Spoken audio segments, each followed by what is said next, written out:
Oke,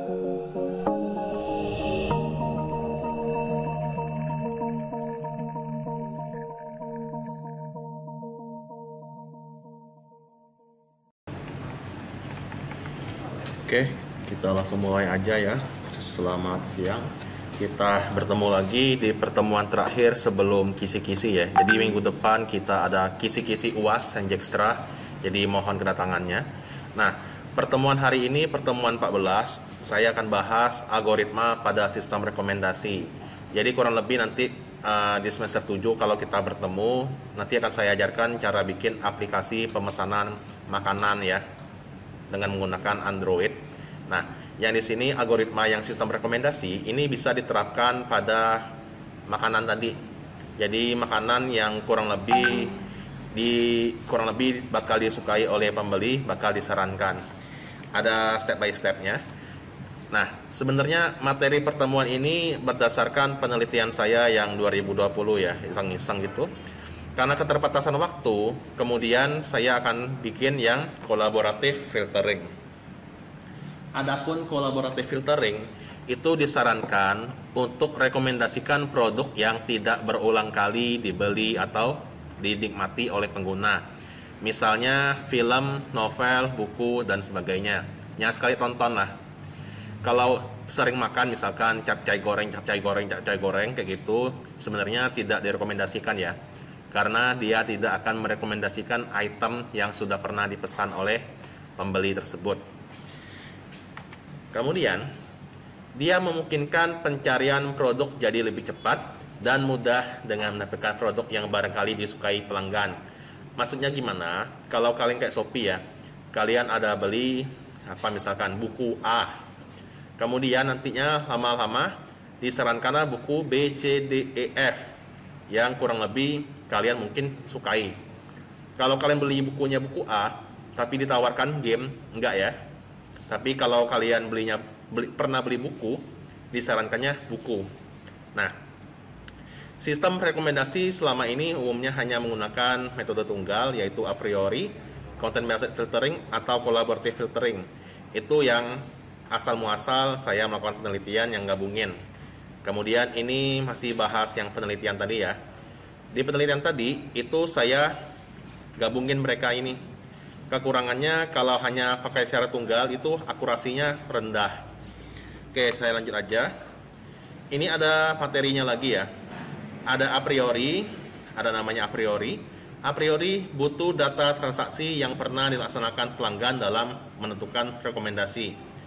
Ada juga namanya content based filtering yang ngasih rekomendasi berdasarkan atribut produk-produk yang sebelumnya disukai dan dinilai oleh pelanggan.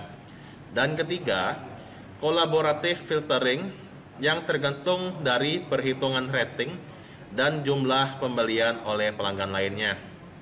Jadi kalau a priori sama content based itu sesuai pelanggan itu sendiri, sesuai data pemesanannya. Kalau collaborative filtering itu tergantung juga sama yang pelanggan lain.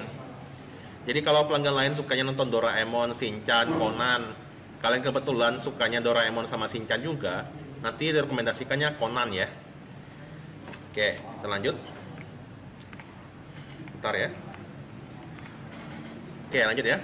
Nah, ini beberapa input yang dibutuhkan sistem rekomendasi kolaboratif yang kita nanti bahas. Mohon maaf saya tidak berdiri atau apa ya, karena saya sambil rekaman juga karena ini materinya masih baru. Jadi sekalian saya ngajar, sekalian saya rekam lah. Kemudian ada rating rata-rata film oleh seluruh penonton yang pernah nonton film tersebut. Kemudian input dari penonton yang riwayat film yang ditonton menyerupai riwayat tontonan pelanggan yang akan menonton film. Jadinya nanti saya bahas collaborative filtering. Ada beberapa parameter. Yang pertama, rating rata-rata filmnya. Kemudian, input penonton yang riwayat filmnya mirip-mirip sama kita misalkan. Ini. Jadi ada beberapa penelitian terdahulu juga ya. Jadi saya bikin sistem rekomendasi itu ada beberapa referensi. Ini bisa dilihat aja. Nah, dia berjalan dengan mengumpulkan data dari pengguna secara langsung atau tidak. Kemudian datanya secara langsung, misalkan dia ngasih rating ya. Misalkan saya nonton Avenger, saya kasih nilainya 9. Artinya saya suka sama film itu, kayak gitulah. Kemudian memberi peringkat produk yang disukai, memilih produk yang paling disukai dari berbagai pilihan yang disediakan, atau memberi daftar produk yang paling diminati dan tidak diminati. Itu kalau pengumpulan data secara langsung. Jadi kalau kalian mau bikin sistem rekomendasi, itu ada beberapa cara dalam mengumpulkan data pelanggannya. Yang secara langsung berdasarkan rating, ada juga yang tidak langsung ya. Tidak langsung misalkan mengobservasi produk yang diamati seorang pengguna di suatu situs e-commerce. Misalkan kalian mencari cilok atau apa ya, atau seblak misalkan, seblak A, nanti muncul seblak B, seblak C, seblak D, seblak D. Itu belum kalian beli. Atau hanya kalian lihat produknya, atau kalian tambahin ke keranjang. Nantinya e-commerce-nya kayak Shopee-nya bisa merekomendasikan item-item yang sejenis. Itu ya. Misalkan saat dia buka detail produk yang dijual. Bahkan saat pengguna mengetikkan kata kunci di aplikasi marketplace. Jadi kalau kalian ketikkan seblak, kalian cari di Shopee, nantinya seblaknya yang lain-lain akan direkomendasikan ke kalian untuk buka aplikasi atau buka Shopee berikutnya ya. Kumpulan data tersebut kemudian diproses dengan algoritma tertentu, hasilnya dikembalikan ke pengguna layaknya rekomendasi produk dengan ukuran dari pengguna itu, misalkan ukuran sepatu dan pakaian. Artinya, nantinya kalau kita ukuran kaki kita 44, rekomendasi produknya juga sepatu yang ukurannya 44 misalkan ya. Nah, kurang lebih seperti itulah. Oke, sampai sini ada pertanyaan dulu. Jika ada, tanya aja.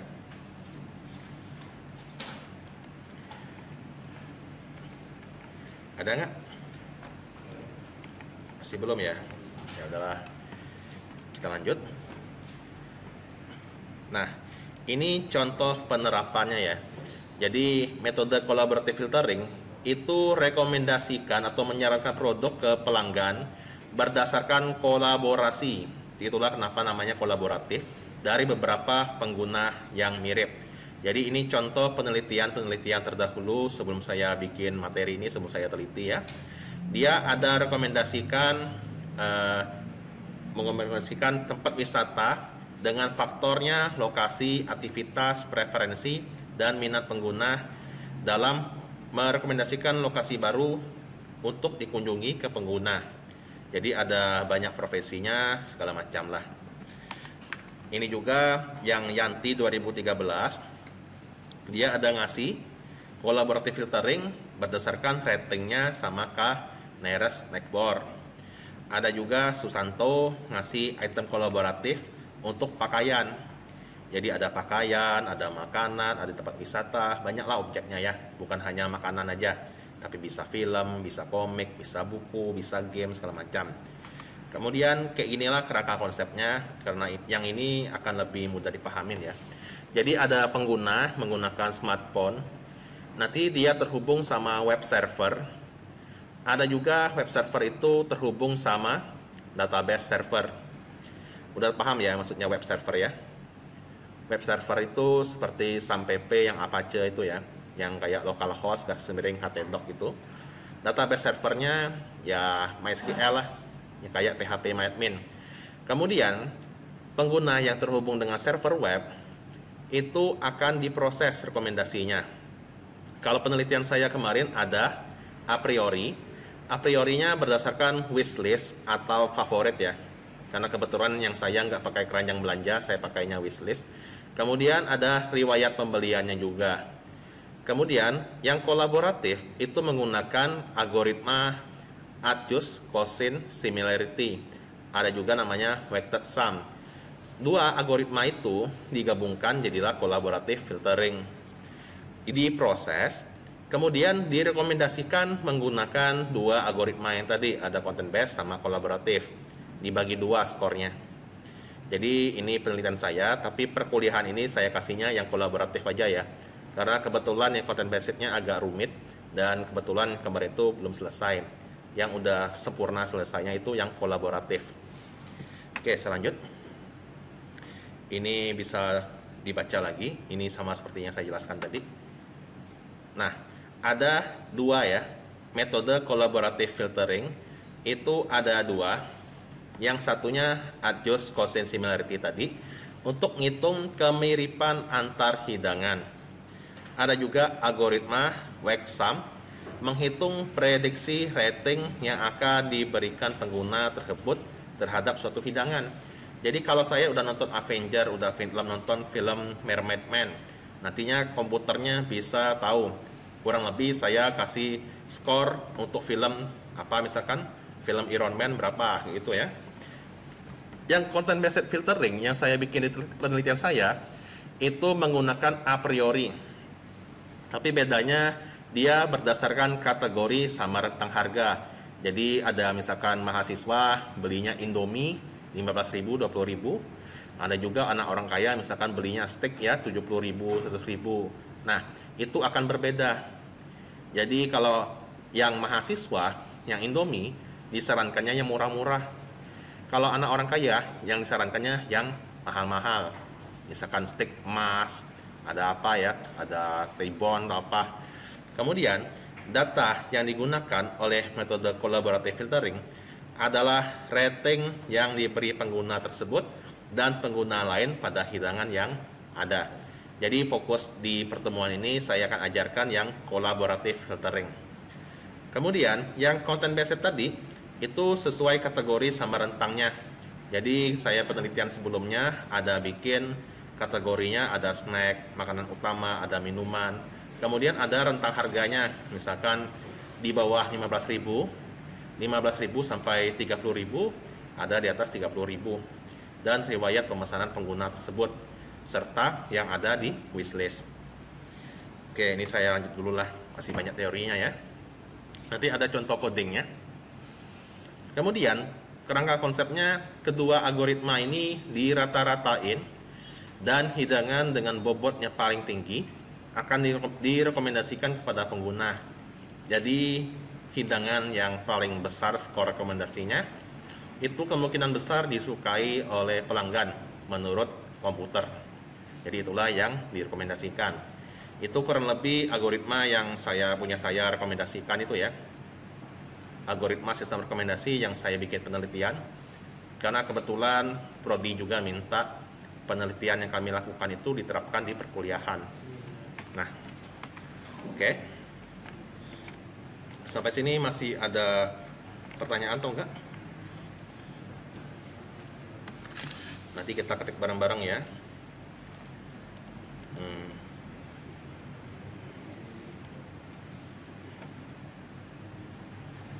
Oke, selanjut. Nah, ini ada activity diagramnya. Udah pernah belajar activity diagram? Belum ya? Jadi kalau kalian mau lihat sistem rekomendasi yang konvensional, itu datang aja ke kafe, misalkan Kopi Tiam.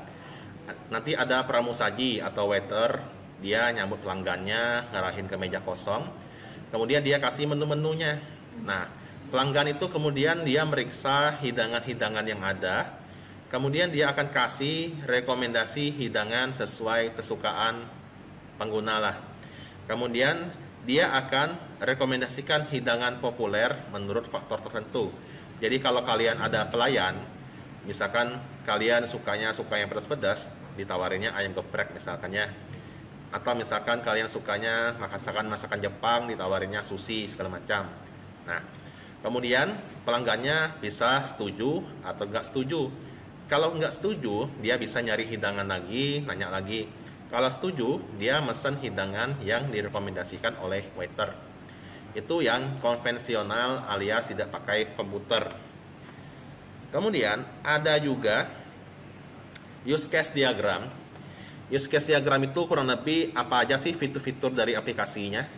Nah, kalau kalian lihat, pelanggannya bisa mendaftar akun, login, logout, kemudian dia bisa lihat daftar produknya, nambahin ke wishlist, kemudian dia bisa ngelola daftar hidangan yang ada di wishlist alias di keranjang itu ya.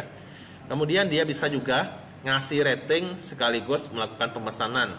serta meminta rekomendasi hidangan. Jadinya kalau kalian mau menerapkan sistem rekomendasi di aplikasi pemesanan, itu mau nggak mau bikin dua ya. Yang satu aplikasi pemesanannya, dari dia buka, daftar, login, bisa lihat produk, bisa tambah keranjang, bisa mesen, dan tambahin sistem rekomendasi juga. Nah, kalau ada algoritmanya sesuai janji Prodi itu lebih mudah lah dapat A ya, daripada hanya sekedar aplikasi pemesanan. Jadi usahain aja nanti pas skripsi tambahin aja algoritmanya. Nah, ini yang usulan. Jadi kalau kalian kasih usulan, pelanggannya cukup, oke, silakan masuk ya Haikal ya. Jadi pelanggannya cukup kasih, pelanggannya cukup kasih atau ketuk menu minta rekomendasi. Kemudian sistemnya dia akan ngebaca data wishlist, riwayat pemesanan, dan ratingnya database. Kemudian dia akan ngitung bobot prediksi sesuai karakteristik hidangan. Kemudian hitung kemiripannya dengan quotient similarity, hitung bobot prediksi dengan weight sum. Kemudian dirata-ratain. Kemudian barulah dia milih hidangan dengan bobot tertinggi dan tampilkan di halaman hidangan sistem rekomendasi. Nah, itu yang kalau kita pakai sistem yang kita usulkan. Kalau tadi yang konvensional, dia nanya ke pelanggannya, nanya ke pelayannya, Mbak, apa sih menu favoritnya di sini? Kalau saya sukanya sushi. Nah, apa gitu? Kalau yang ini cukup diketikkan rekomendasi, nanti dia akan terbaca database ya, baca juga wishlist kita segala macam. Baru dia nanti rekomendasikan yang kurang lebih kita sukai lah. Nah, ini ada kelas diagram. Barangkali udah diajarin ya. Di perkuliahan ini atau di pertemuan ini, sebagai ganti dari database ini saya akan gunakan array 2 dimensi. Nah, ini yang pseudocode-nya. Ini bisa dibaca aja. Jadi collaborative filtering, oke, terima kasih ya. Jadi collaborative filtering itu ada beberapa pseudocode, ada 2 kurang lebih ya. Nah, dia akan baca dulu awal mulanya tabel transaksi semua konsumen. Kemudian jika ada beberapa item yang sama di transaksi seorang konsumen, maka ratingnya di rata-ratakan dulu. Jadi kalau dia beli Indomie, dia kasih 4/3, dirata-ratain, jadinya 3,5 dulu. Kemudian hitung atau perbarui rata-rata konsumen berdasarkan rating per item di transaksi konsumen. Jadinya rating rata-rata yang diberikan konsumen itu diupdate dulu. Ya, biar tahu konsumen ini kasih ratingnya biasanya gede-gede atau kecil. Kemudian dia akan baca tabel hidangan dan bangkitkan semua kombinasi 2 item yang mungkin, misalkan nasi dengan bakso, nasi dengan Indomie segala macam ya, yang 222. Kemudian tambahkan semua kombinasi. Oke, selamat datang. Absennya ada di depan ya, ya. Kemudian tambahkan semua kombinasi ke tabel kemiripan. Yang kombinasi-kombinasi kayak nasi sama bakso, nasi sama Indomie, itu akan tambahinnya ke tabel kemiripan. Kemudian setiap kombinasi di tabel kemiripan itu akan dihitung nilai kemiripan antar hidangan X dan Y. Dia pakai adjust quotient similarity berdasarkan rating konsumen. Kemudian dia akan memperbarui tabel kemiripan kombinasi X sama Y. Nah, yang bawahnya bangkitkan semua kombinasi satu konsumen dengan satu item di database. Jadinya konsumen A misalkan Indomie, konsumen A bakso, dan seterusnya. Tambahkan semua kombinasi ke tabel prediksi. Jadi tadi itu ada kombinasi antar hidangan atau item, ada juga yang konsumen dengan item ya. Kemudian ada setiap item di tabel prediksi konsumen. Kita hitung lagi, hitung bobot prediksi hidangan X untuk konsumen berdasarkan nilai kemiripan hidangan X dengan Y tabel kemiripan. Jadi tabel kemiripan yang di atas tadi diolah lagi. Kemudian perbarui skor weight sum tabel kemiripan untuk hidangan X. Kemudian dia akan baca tabel prediksi konsumen yang minta rekomendasi. Kemudian dia akan urutkan berdasarkan skor weighted sum. secara descending. Jadinya skor yang paling besar itu yang paling atas. Kemudian dia akan kembalikan hidangan dimulai dengan wax sum tertinggi dan belum ada di wishlist konsumen. Jadi collaborative filtering itu hanya bisa rekomendasikan yang belum ada di wishlist dan belum pernah dipesan ya. Nih. Oke, kita lanjut dulu. Sampai sini ada pertanyaan?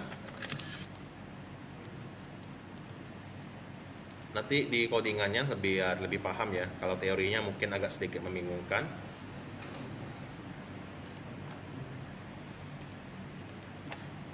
Ada pertanyaan nggak sampai ini?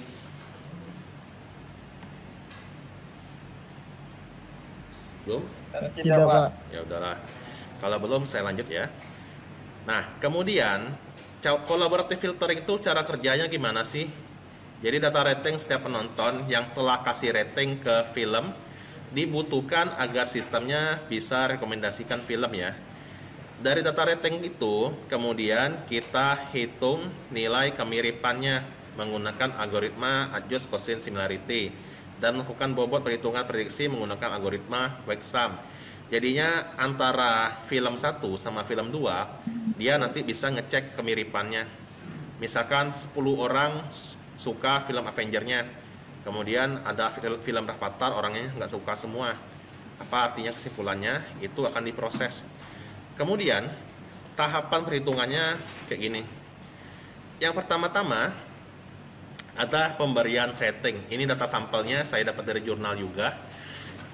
Dibutuhkan data rating yang berisikan data penonton yang telah ngerating suatu film. Artinya apa? Adapun skalanya 1 sampai 5 ya. Sebagai contoh, P1 ngasih ke V2, F2, F3, F4, F5, F6, F8. Skornya ada 3, 4, 2, 5, 4, 3. Dan rata-ratanya adalah 3,5. Begitu juga sama P2, ngasihnya ke F3, F5 sama F8, P3 ke F3 sama F5, dan seterusnya. Kemudian ada yang rata-rata per pelanggan, ada juga rata-ratanya per film. Ini ya. Kalau dia ada 3 skornya 452, berarti 9 tambah 2 11 dibagi 3 hasilnya 3,6667. Jadi rating kayak gini dibikin dulu. Kemudian ada rumusnya. Menghitung kemiripan antar film. Jadinya setelah data ratingnya terbentuk, kita hitung nilai kemiripan antar film menggunakan algoritma adjust quotient similarity. Ini ada rumusnya, ada sigma, U bagian U, dan seterusnya. Ini ya, ini rumus dasarnya. Kebetulan yang umumnya di jurnal itu yang kayak gini. Kebetulan juga saya ketemu kemarin yang ada kasih contoh soalnya lah ya. Jadi bisa saya terapkan. Nah, jadi ada sigma-sigma itu, tapi akan lebih jelasnya kayak lewat angka-angka ya. Ini. Kemiripan antar film dilakukan jika terdapat 2 atau lebih rating dari penonton berbeda terhadap kedua film tersebut. Misalkan dari film rating, datable rating, hanya pelanggan 5 yang telah memberikan rating terhadap F1 sama F2. Jadi kalau kalian lihat di sini, F1 sama F2 yang sama-sama di rating itu hanya untuk pelanggan 5. Masukin rumusnya, berarti 5 kurang 3,75. 5, skor yang F1 dikurang skor rata-rata dia kasih, yaitu 3,75. Kemudian yang sebelah kanannya yang film kedua, 3 dikurang 3,75. Ya ini. Kemudian dibagilah yang bilangan yang atas ini sama ini ya. Kemudian diproses 1,25 pangkat 2 itu pangkatnya dihilangin karena pangkat sama akar kalau ketemu hilang ya. Begitu juga sama yang ini. 3 kurang 3,75 di pangkat 2, 2-nya hilang, akarnya hilang. Jadi dapatlah ini dikali ini kali ini, hasilnya ini, dan hasilnya min 1. Karena hanya pelanggan 5 saja yang ngasih ratingnya untuk F1 sama F2. Pelanggan lainnya tidak ngasih. Nah, kemudian ada juga yang kemiripan antara film 2 sama film 8. Kalau kalian lihat F2 sama F8 itu yang ngasihnya adalah P1 sama P5 yang ngasih dua-duanya. Ada yang lain? Enggak ya. Kalau pelanggan 2 hanya F8 sama F3 sama F5. Kita butuhnya yang dua-duanya ditonton oleh orang yang sama. Jadi masuklah ke rumus tadi. Awal mulanya sama. Yang ini 3 dikurang rata-ratanya 3 kurang 3,5. Kemudian yang keduanya sama ya. Sama. Yang ini ya. Bentar ya. Oh ya, ini untuk yang atas dulu. 3 dikurang 3,5 dikali 3 dikurang 3,5 yang ini ditambah ini untuk pelanggan yang satu, yang ini pelanggan kelima tadi. Yang satunya dikasihnya 3, yang satunya dikasih 2. 3 kurang 3,75, 2 kurang 3,75 kayak gini. Kemudian yang bawahnya juga sama. 3 yang ini ya. Ini untuk pelanggan yang satu ditambah pelanggan kelima untuk film ke 3. Jadi ada 3 kurang 3,5 ditambah 3 kurang 3,75 yang ini.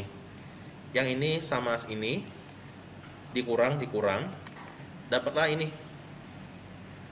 Kemudian dikalikan sama akar yang film 8 ya, film 8 untuk pelanggan 1 sama pelanggan 5.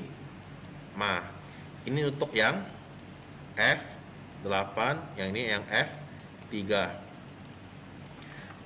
Yang ini 2. Ini kan 8-nya 3 dikurang 3,5. 2 dikurang 3,75. Ini dapatlah nantinya ini dikali ini ditambah ini kali ini 1,5625 dan yang ini 0,5 pangkat 2 ditambah 3 kurang 3,75 pangkat 2 dan ujung-ujungnya kalau dikalkulatorin hasilnya adalah 1,6405. Dapatlah 0,9524. Itu skor kemiripan antara film 2 dan film 8 menurut komputer. Itu ya. Berapa sih kemiripannya? Kemiripannya adalah 0,9524. Ini ada penjelasannya ya. Nah, ini. Kemudian semuanya akan dicoba satu persatu.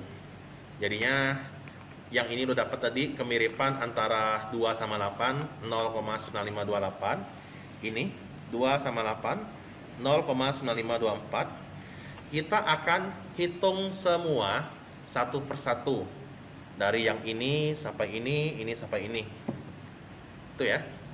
Jadinya berapa sih kemiripannya?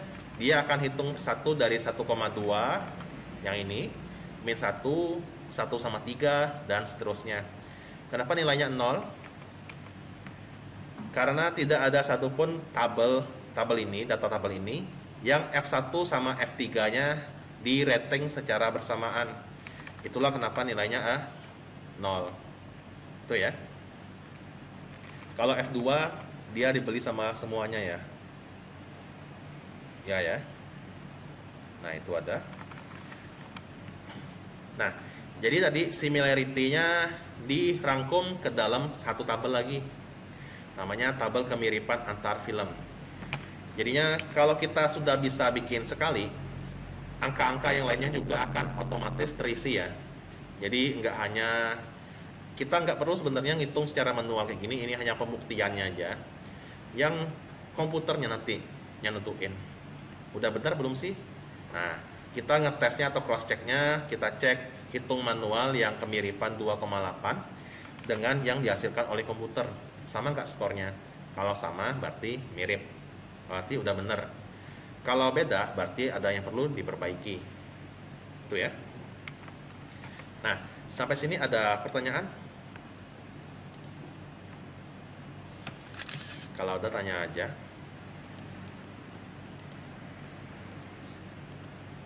Nggak ada?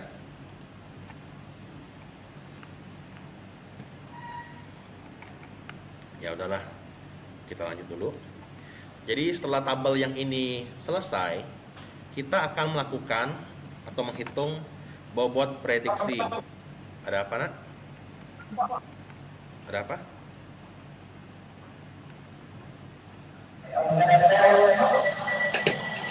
Nggak ada apa-apa ya, oke lah. Kita lanjut ya. Jadi setelah kita bikin tabel kemiripan yang tadi, kita akan menghitung bobot prediksi namanya. Berapa sih kira-kira skor atau rating yang diberikan pelanggan A terhadap film A kalau dia belum pernah nonton sebelumnya? Ini ya rumusnya, ada sigma-sigma lagi, I bagian dari J, ada RUI dikali SI. Itu bisa dibaca aja. Rating penonton U pada film I, nilai kemiripan antara film I dan film J. Sigma artinya lebih dari satu item. Kemudian ada SIJ juga nilai kemiripannya. Nah, jadi dia masuk lagi ke ini. Sebagai contoh, saat P5 minta rekomendasi film kepada sistem, sistem akan menghitung bobot prediksi P5 terhadap film yang belum pernah ditonton olehnya, yaitu 3, 4, 5, 6, 9. Jadi kita balik ke sini. Yang mana sih yang belum pernah ditonton? Ini 4, 3, 4, 5, 6, 9. Kemudian apalagi? Nah, hitungnya gimana? Dia 5 kali 0. Kita lihat di sini. 5 dikali 5 ada 5, 3, 5, 2 ya. Berarti kita tahu yang di sini itu 5, 3, 5, 2. Dapatnya dari mana? Dapatnya dari tabel rating tadi. 5, 3, 5, 2. Nah, kemudian dapat angka 00 ini dapat dari mana? Dari tabel sini. 0, min 1. Bentar ya. Ini 0, min 1. Ini kali, F3. Ya, ini yang 3 ya. Jadi ini untuk film 3. Kalau untuk film 3, dia bacanya yang ini. F3. Ini nilainya adalah 5 dikali 0. 5 dikali 0. 3 dikali min 1. Kemudian di skip. 0 dikali min 1. Yang abu-abu di skip karena nggak mungkin F3 sama F3 doang. Kemudian ada min 1. 04472. 1, 0. Min 1 sama 0. Didapatlah dari kali tambah kali tambah kali tambah. Yang tambah ini yang sigma tadi, dapatlah min 5. Yang bawah itu adalah SIJ. Yang ini, bilangan kedua ini. Absolut kosong ditambah min 1 ditambah min 1 ditambah 0,4 tambah 1 tambah 0 tambah min 1 tambah 0. Ini didapatlah hasilnya min 5 dibagi 44472. Dapatlah ratingnya min 1,1243. Artinya kalau sampai minus itu kemungkinan besar pelanggannya nggak suka. Itu ya. Apakah dia suka dengan film yang F3? Kemungkinan besar nggak suka, misalkan gitu ya. Nah, kemudian ada juga yang film 4, 5, 6, dan 9. Dihitunglah satu persatu, dapatlah yang direkomendasikan itu yang nomor F4. Kenapa F4? Karena dia ditonton oleh P1 yang ini ya. Kemudian ada juga yang lain-lainnya. ada P1 nonton, ada P2 juga nonton karena dia berdasarkan yang 8 tadi, dan seterusnya. Nah, jadi didapatlah kayak gini. Skor akhirnya min 1,1, ada yang 1, ada yang min 1, ada yang min 1, ada yang min 3, berdasarkan tabel yang ini dan tabel yang ini. Itu ya. Nah, mungkin dia bakal suka F4 itu menurut komputernya. Jadi setelah dihitung ini bisa dibaca nilai 5300052 di pembilang itu rating yang diberikan pelanggan 5 terhadap F1 hingga F9 kecuali F4. Nah ini. Kemudian hasil perhitungannya yang tadi kita rangkum ke dalam tabel lagi. Yang direkomendasikan adalah film dengan bobot prediksi yang mendekati 1 atau dengan kata lain di atas 0. Jadinya ini ada beberapa. Yang direkomendasikan adalah 1 ya, menurut algoritma kolaboratif filtering. Yang nilainya minus itu enggak direkomendasikan. Kemudian saya lanjut.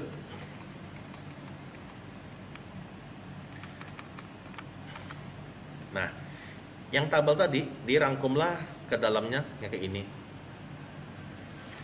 Film dengan bobot kurang dari 0 tidak direkomendasikan karena diprediksikan tidak diinginkan oleh penonton. Jadi kita bisa bikin if kurang dari 0 maka skip itu ya.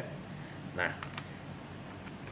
jadi kurang lebih seperti itu. Jadi di collaborative filtering ada ngerangkum pemberian ratingnya pelanggan 1 sampai 5 kasih berapa, rata-rata kasih berapa, filmnya rata-rata berapa. Ada juga kemiripan antar film. Ada juga bobot prediksi. Ya ini tadi. Jadi hasilnya kayak ginilah. Dapat angka-angka ini. Angka yang paling besar itulah yang direkomendasikan oleh sistem kepada pelanggan yang minta rekomendasi. Itu ya. Nah, tekan lagi. Sampai sini ada yang ingin tanyain dulu?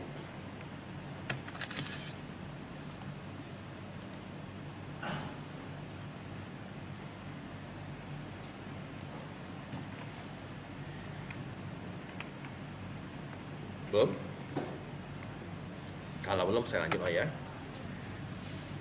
Nah ini banyaknya prediksi berbobot negatif untuk pelanggan 5 dikarenakan jumlah penonton dan riwayat tontonannya terlalu sedikit pada data latih, yaitu 5 penonton dengan jumlah ratingnya ada 17. Jadi kalau kalian mau kolaboratif filternya bagus rekomendasinya, itu wajib data-data riwayat pemesanan sama apa ya? Ya, ratingnya itu udah banyak. Bukan hanya 1-2 orang, bukan hanya 5 orang. Bukan hanya 17 rating, tapi banyak. Misalkan 20 orang ya. Jumlah penonton ini hanya seperempat dari jumlah minimum pengguna yang disarankan, yaitu 20. Jadi kalau kalian bikin skripsi yang ada sistem rekomendasinya, usahain 5 ini hanya untuk pengujiannya aja. Kalau udah sukses, maka bikin data latihnya 20. Atau sediain datanya 20 pelanggan yang pernah melakukan transaksi. Jangan kosong sama sekali. Hal ini menyebabkan sistem mengalami kesulitan dalam mendapatkan penonton yang mirip dengan penonton tersebut dalam hal film yang pernah ditonton oleh mereka. Kemudian, jumlah penonton kedepannya akan semakin bertambah seiring banyaknya penonton yang menggunakan sistem rekomendasi ini, sehingga kinerjanya akan lebih baik. Jadinya kalau mau sistem rekomendasi bekerja dengan baik, sekali lagi, penontonnya atau pelanggannya yang ada di database jangan hanya 5, tapi paling tidak ada 20 lah. Sudah ada 20 orang yang pernah melakukan transaksi sebelumnya. Ini bisa misalkan dari riwayat pemesanan ya. Kalau masih manual bisa menggunakan riwayat pemesanan.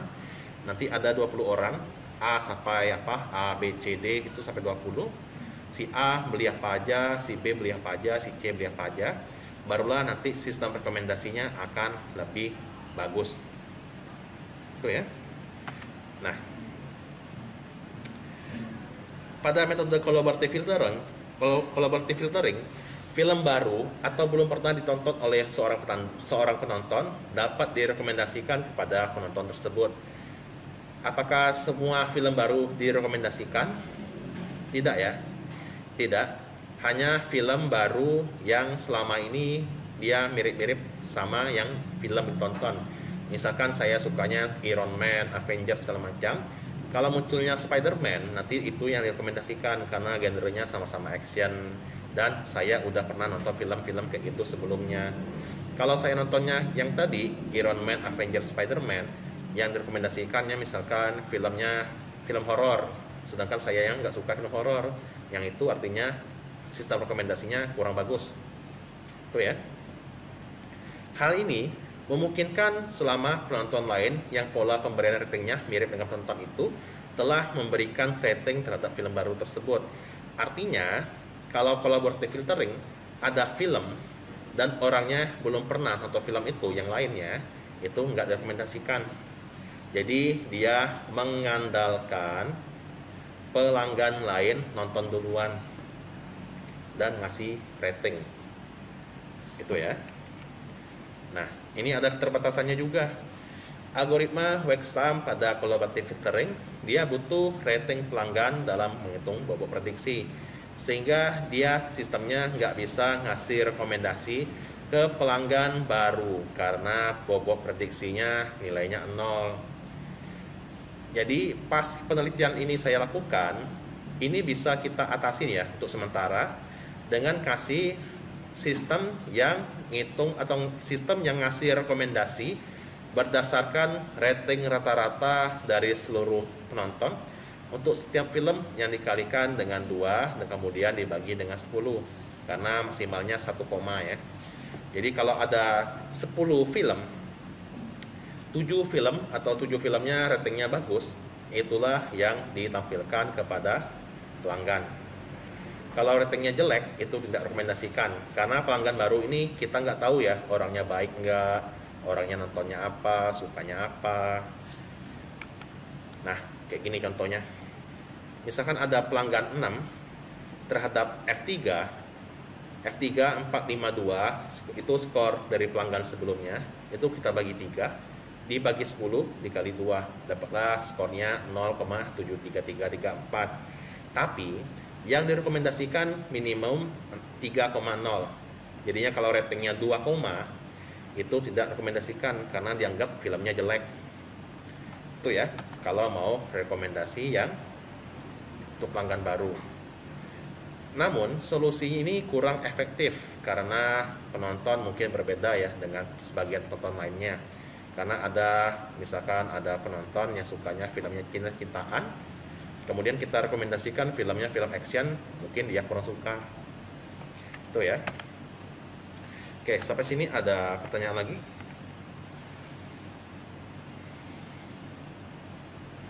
Nggak ada? Ya udah. Nah, kalau kalian ingin menguji algoritma, sebenarnya aplikasinya nggak harus canggih-canggih banget ya. Kalau yang saya kemarin, yang penelitian saya kemarin, itu bisa aja saya bikin aplikasi pemesanan yang simpel. Dia hanya bisa daftar akun, hanya bisa login, hanya bisa logout, kemudian lihat daftar hidangan, tambahin ke wishlist, mengelola daftar hidangan, kemudian ngasih rating, serta minta rekomendasi hidangan. Jadinya tidak ada verifikasi pemesanan, nggak ada pengiriman, nggak ada lihat history, dan segala macam. Jadi fungsinya terbatas. Yang kayak gitu boleh-boleh aja kalau kita bahas algoritmanya. Jadi nggak usah terlalu mikir terlalu jauh. Aplikasinya harus bagus, harus keren, harus menarik ya kalau ada algoritmanya. Kecuali kalian bahasnya aplikasinya. Kalau kalian fokusnya bahas algoritmanya, maka yang UI menarik enggaknya itu hanya sebagai tambahan aja lah. Yang penting kita dapat kinerja algoritmanya. Nah, jadi ini algoritma yang aplikasi sampel saya, ada daftar login, ada menu berandanya, ada daftar hidangannya. Daftar hidangannya hanya tulisan sama harga ya, nggak ada gambar segala macam. Kemudian ada wishlistnya, kemudian ada permintaan rekomendasinya.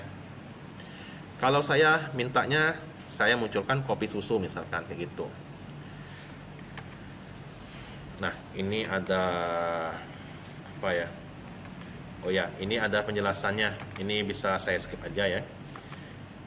Ini kurang lebih dia bahas aplikasinya, jadi saya skip aja. Nah, ini ada yang kolaboratifnya. Yang ini fokus saya. Ditampilkan seluruh hidangan yang ada di database dan diurutkan berdasarkan skor rekomendasi tertinggi untuk pelanggan yang sedang login. Jadi kalau pelanggan 5 minta rekomendasi, yang munculnya rekomendasi untuk pelanggan 5. Kalau pelanggan 5 minta rekomendasi, yang munculnya rekomendasi untuk pelanggan 6, itu salah. Kemudian dia hanya menghitung skor rekomendasi berdasarkan rating yang diberikan pelanggan tersebut dan pelanggan lainnya terhadap hidangan yang ada. Nah, jadi kalau programnya kayak gini, rating rata-ratanya ada 3,5, 4 segala macam. Ini sama kayak tadi ya. Udah saya bikin. Nah, ini nyuruh komputer ngitungnya. Jadi kita nggak usah ngitung, nggak usah pusing-pusing ngitung manual kayak tadi. Kemudian input nomor penontonnya, saya kasih 5. 5-nya akan direkomendasikan kayak tadi. F3 berapa skornya, F4 berapa skornya, F9 berapa skornya. Jadi, yang direkomendasikan adalah F4. Kurang lebih seperti itu. Nah, ini ada codingannya. Untuk codingannya nanti dulu ya, nanti saya jelaskan. Untuk teorinya ada pertanyaan nggak?